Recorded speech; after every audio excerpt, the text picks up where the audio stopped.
This is one of Bob Belair's tractors with a 36D motor in it.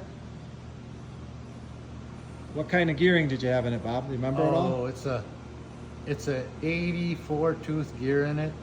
I think the end result at the tires is 7-1. 7-1? Yeah, I counted it. That's in that tractor right there. You go. It's heavy. Pick it up, you can see the bottom side of it.